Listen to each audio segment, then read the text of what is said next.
Hi, everyone. This is acyuta-bhava from Nightlight Astrology, and today I am doing the sixth part of a series that I've called 10 Things I've Learned in 10 Years of Professional Astrology. So I began this series maybe a couple of weeks ago now, after realizing this past summer that I'd been practicing astrology for 10 years. It was kind of a milestone. And so I took the opportunity to try to calculate how many charts I've done um, over 10 years in all different settings, some very short, some, your typical client hour-long readings, some longer readings, all different kinds of very horary readings, and tabulated that it's been somewhere probably between 10 and 15,000. Um, and it's been a lot of charts. It's something that I've been doing every day of my life for 10 years straight now, full time. So as I sat down and reflected on that, first of all, I thought it was really surprising to me to realize that it had been 10 years. I mean, that was just kind of like, wow. Uh, but then I decided to take the opportunity to start reflecting about these experiences of being an astrologer every single day, usually for multiple clients every single day. And I came up with a list of insights that and they sort of crystallized as I sat and reflected upon the past 10 years. And so I thought I would make a series based on these insights to share with all of you, in the hopes that these insights would help you to crystallize your own thoughts and feelings about astrology, and about how or why it might be beneficial in your life, or how it serves as a spiritual practice. And also, maybe it'll generate some unique insights of your own, as maybe this stimulates your own reflections. So for every video, I recommend you start at the first one if you haven't already. And for this video, I have a title just like I do for all of the others. And this one, in the sixth video, the phrase that I'm using is, "We feel happiest when we ask what each moment requires of us." And this is an insight that I think it's probably one of the insights, in terms of when I sat down, I was thinking about what is the best thing that I think I give to people in a reading, or that a reading itself as a unique entity gives to people, or that astrology gives to people. When people walk away from a reading, what do I think the most valuable, tangible thing is that they might have received? And there's a lot. There's not just one thing. For example, you could easily say that the predictive value of a reading is hugely important for a variety of reasons. And one of the future insights in this series, we'll get into that a little bit more. So there's predictive value in a reading, and that's a hugely valuable part of a reading for a variety of different reasons. But there's also this way in which an astrology reading helps us to navigate and participate in the unfolding of a season of time in our life. And that's what this insight is really all about. So let's break it down kind of piece by piece to unpack this insight a little bit more. So just like the I Ching, or Taoist philosophy, ancient astrologers saw the movements of the planets as resembling the ongoing changes that happen in the material world. They believe that we are spiritual beings inhabiting a realm of matter, a realm of material energy. And in that realm, the material energy is not stable or constant. It's like trying to hold water in your hand. It's like sand blowing in the wind. Uh, it's fleeting. Everything is transient. Everything is moving. You can't, as Heraclitus said, you can't step your foot into the same river twice. And so that's the world in which we live and in which we are experiencing. As a result of living in this world, and you guys have heard me say this so many times before, there are two basic ways in which we can live and relate to this transient kind of energy that's always moving and changing. One is that we can become identified with the fluctuations of change, which means we get so deeply absorbed with the changes that we can't tell that we are actually beings who are somehow unique and different from the energy. We have a relationship with the energy that's meaningful. The point is not to condemn the changing energies of the material world, but we're also unique and different. And there's something about us that is relatively more permanent and stable, even though the temple of our body, our mind, exhibits changes as well. Our cells are always changing. Our DNA can change. Our bodies change. Our mind and intellect change.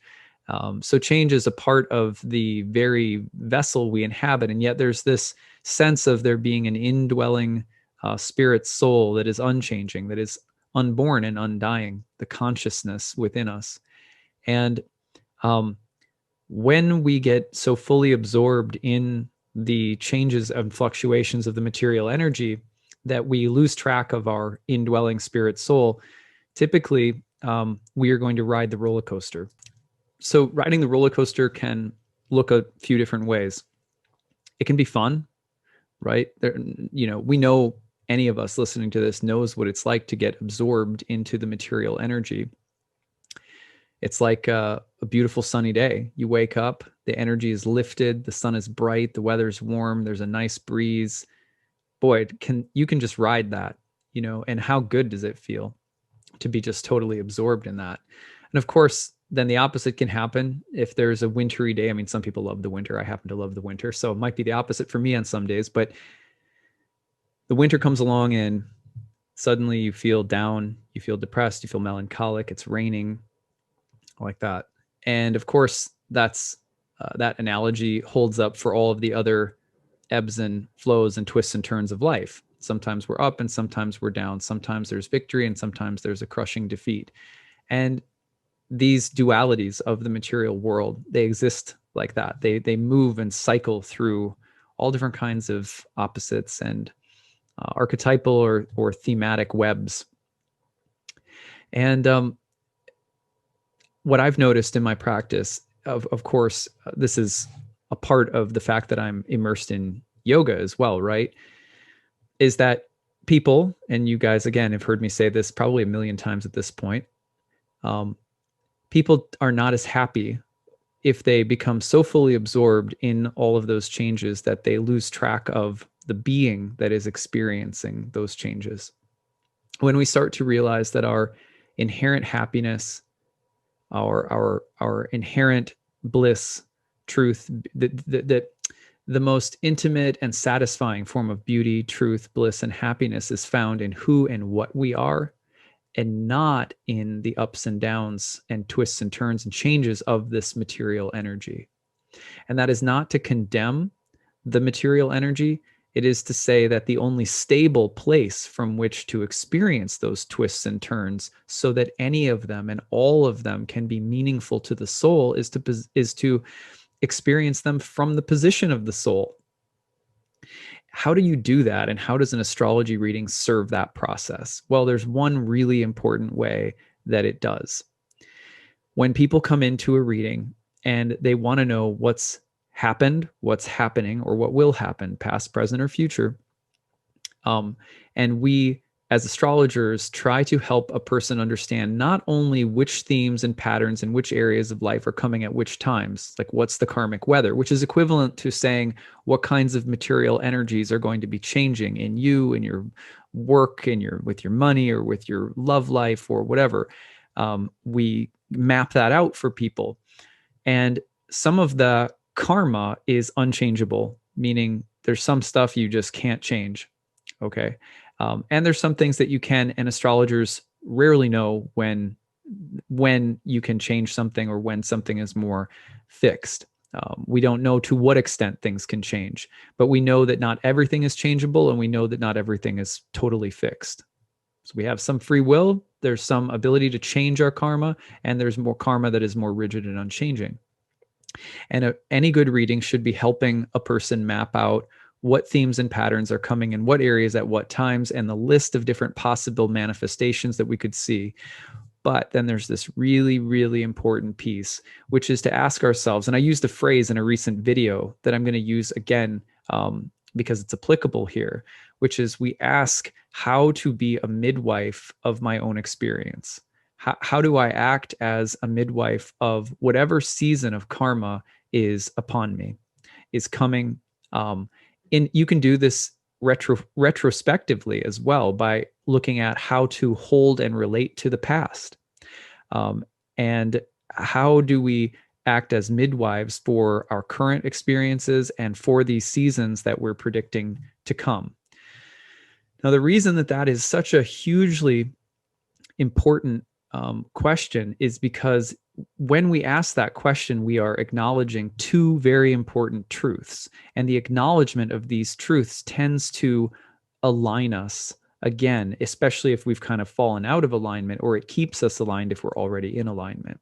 And the two things that it puts us in touch with is that there is an asker, the one saying, how do I serve this moment? How do I act as a steward, a host, a midwife for the next experience, whatever it might be, wherever the material energy, wherever the karma may flow, how do I serve it? By asking that question, we are acknowledging that I am a spiritual being and that I am not the changes. So even just by asking the question, regardless of how well we do in answering it or executing it, by virtue of the fact that we are asking the question, we are coming back into our center and saying, I'm a spiritual being in a material world. How do I relate, interact, serve, and be aligned with the flow of energies in life around me? And when we ask that question, our integrity returns, our heart returns, and our good intentions return. It's possible that we mess up, that we're not always in integrity, that we fall out of it. But the most important thing is that we just keep coming back to asking that question. What does this moment require of me? What does this day or week or month ask of me? And an astrologer should be able to help us understand that in terms of the planetary qualities that are going to be a part of our experience. A Saturn experience asks something of us that is different from a Venus transit, a Venus retrograde, or it's a very different experience compared to a Pluto transit or a Uranus or Neptune transit. So by virtue of just asking the question, how do I serve the moment? We are allowing ourselves to, that's the voice of the soul speaking. Even if it's a practice that we have to kind of force ourselves to do because it's not natural, we have to sit down and go like, okay, I have to literally write it down on a piece of paper. How do I serve today? It's not natural for us to maybe ask that question, but if we make it a practice to ask that question, we start reinforcing that I'm a spirit soul who has a higher intelligence that I have to keep directing my mind, my body, my ego back to in service. So the second thing that asking this question, how do I serve this season of time, or how do I act as a midwife to the next experience of my life? The next thing that it reinforces is that I am not the controller. This is really important because while we each have some degree of creative participatory agency because we are co-creators, but when I acknowledge that I am not the measure of all things, and when we acknowledge that I am not the ultimate, I am not the arbiter of all things, and I'm not the controller of all things.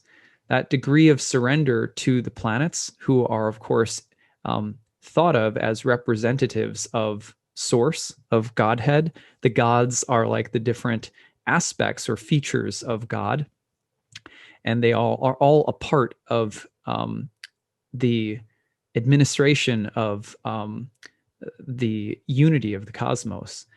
And so when we ask, how do I serve this moment? We're also asking, how do I serve the greater whole of which I am a part?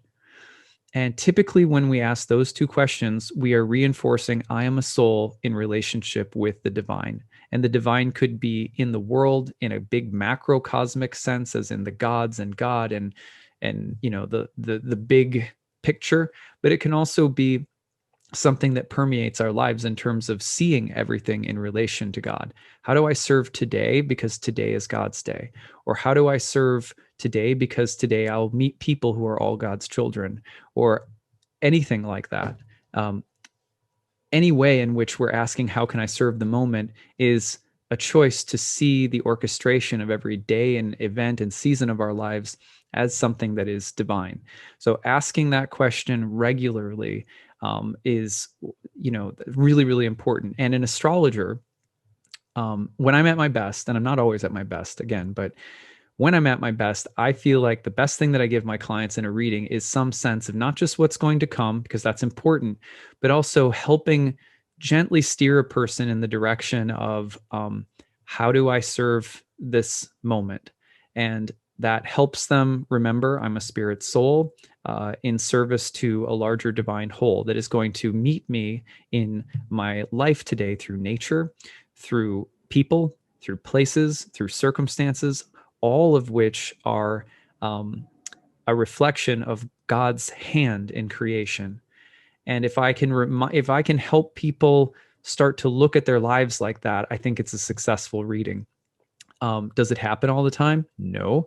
And not everyone is necessarily asking those questions, or, some people come in with a lot more anxiety about things in the material world. They may be a lot more absorbed in their concerns about the material world.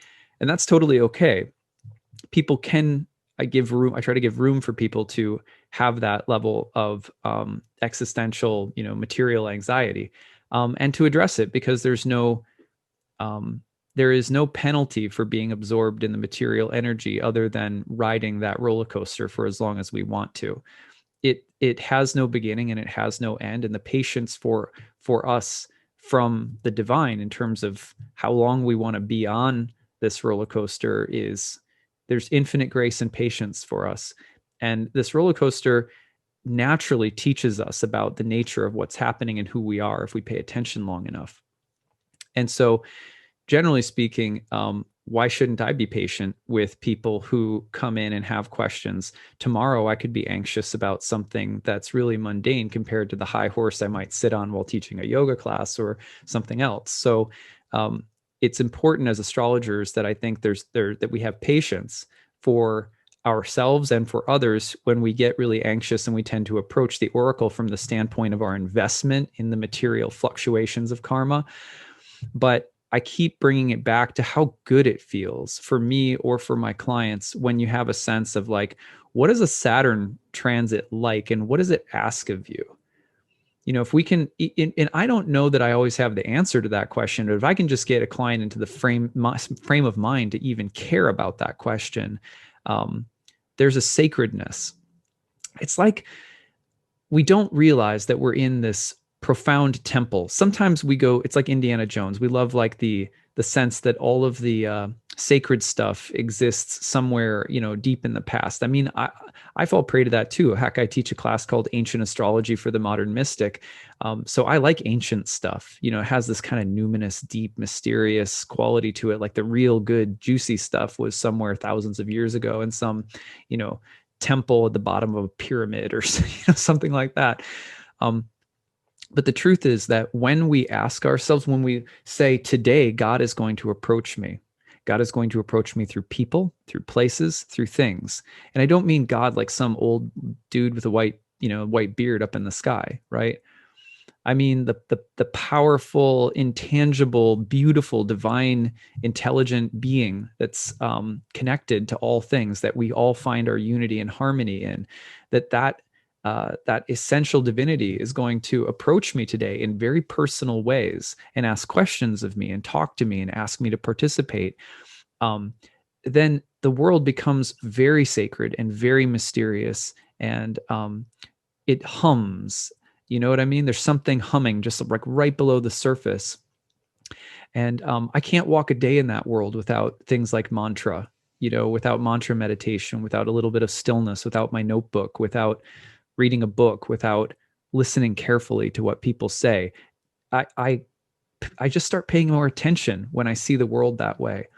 And if astrology session can give us that feeling that we're walking in a sacred world, then I think it's done its work. And of course, an astrologer can't tell you exactly what to do or how to handle a transit, but what they can do is they can give you a sense of, what each season of life tends to ask of us, or what kinds of archetypal themes and patterns are going to come up.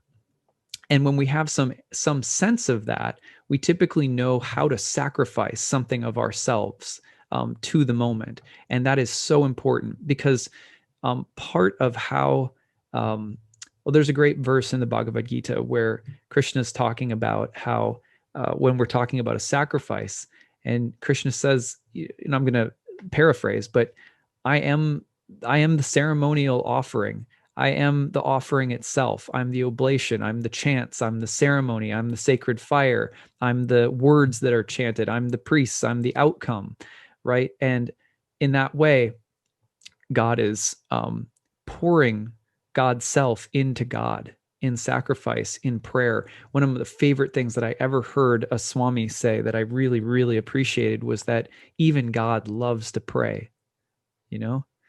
And so to me, like, if we can understand that these planets are inviting us into this prayerful singing reality that's just beckoning us to sing along, find our sacred step with life, then it doesn't really matter what happens, the ups or downs, because there's this excitement that fills the air. There's this hum or this buzz. Um, in Minnesota, I would compare it to the feeling that I get about this time of year in the fall, which I've been just starting to feel again. I went on a walk yesterday and I was feeling it. And it's this electrical feeling in the air where you can feel the air's getting cold. It's as though you can feel the electrons moving around. And there's this sense that snow or frost will be coming soon or soonish, or you get that feeling that, yeah, there's it's just this very crisp feeling. Anyway, if you live in the Midwest, you live in Minnesota, I'm so delighted to be back home and experiencing it again. But at any rate, we need to have that sense of present attendance to the moment. And an astrologer should offer you options, should give you options, should say, look, here's what Saturn tends to need or want. Here are the themes that Saturn calls forth from us. And even, like, for example, Saturn's a good example because sometimes people get really bummed out. It's like Saturn is basically calling you to go into maybe something that's a little bit more wintry or dry or autumnal or um, dead or distant or remote or still or lonely or quiet, sometimes heavier. And we think to ourselves, I can't possibly do that because I really like summer and I really like to be up and I really like, maybe another planet like Venus or Jupiter or something. But if we can find it, it turns out that, it's the poetry, it's the beauty, it's the attendance to the moment that brings out that poetry and beauty and love in all things.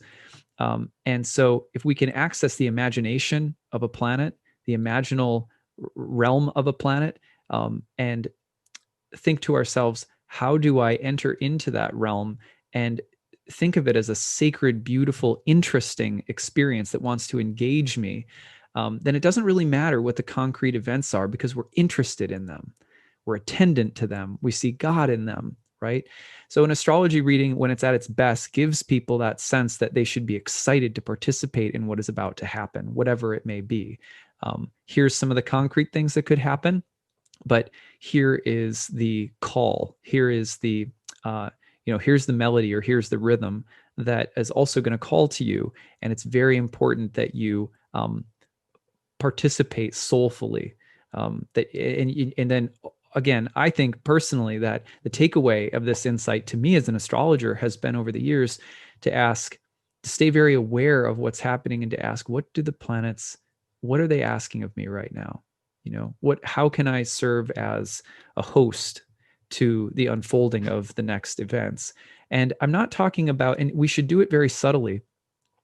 People can hear this, and I've seen it a lot, because I've been especially in the yogic world and so forth, that it's not about taking a posture to life. Like I'm some kind of sacred sage that's going to go out and, do the mindful best thing all the time. And I have to put on airs about it or, make it really clear to people that I'm just trying to be present and serve the moment. And you should keep this a secret even to yourself, right? That's something that my guru has said a number of times, which is that this kind of deep intimacy with God that we're looking for in the way that we serve as a host to our experiences is something that should be subtle. It should, because when it's subtle and we're getting our ego out of the way, and then that's when we're truly serving as midwives to the experience, and the experience itself will do the speaking to others, to the world around us. The experience itself will be gratifying to us, and not the ego stake that we have in going out and acting and behaving as midwives for our own experiences. So don't put on the mindfulness costume. Don't put on um, don't put on the mystical sage who's mindfully handling everything, guru garbs. You know what I mean? Just go out and do it, and do it quietly. But take joy in it. Take joy. It's amazing how much more joy there is when we allow things to be subtle, and when the things start, when the really amazing stuff starts coming up, and we start really getting to see the powers of the planets or the archetypes in our lives. If you there's a way in which sitting with it and allowing yourself to see it and observe it, but also protecting it, keeping it somewhat concealed, delivers such a much more intense depth of gratification, and it also lasts longer. We are able to sustain the connection longer. It's kind of like, in that regard, it's like, it's like intimacy. What is the advice that you hear in most, books, workshops, talks that people give on how to sustain intimacy? One of the things that's always said is, don't ever get rid of the necessity for foreplay. Whether, you've been with someone for a day or 10 years or a lifetime, make sure that you pay attention to the small things, and don't just rush for the, the big finish, so to speak. So it's similar, that we have to learn to be careful, attentive lovers of our own experiences as well. And astrology just gives such a nice way of doing that by helping us understand what each of the planets are asking of us. So that is what I wanted to share today. I hope that this has generated some good insights of your own. Please feel free to share some of the insights that you've had while listening to this talk below. And I also invite you to listen to the other videos in the series if you haven't yet. I think that hopefully you'll find that they add to your ongoing, studies of astrology. So thank you. And don't forget that my new class, Ancient Astrology for the Modern Mystics, starts on November 14th. There's still room in the class if you want to check it out. You can learn more about it on my website, nightlightastrology.com, and hope to see some of you in class soon. Take it easy, everyone.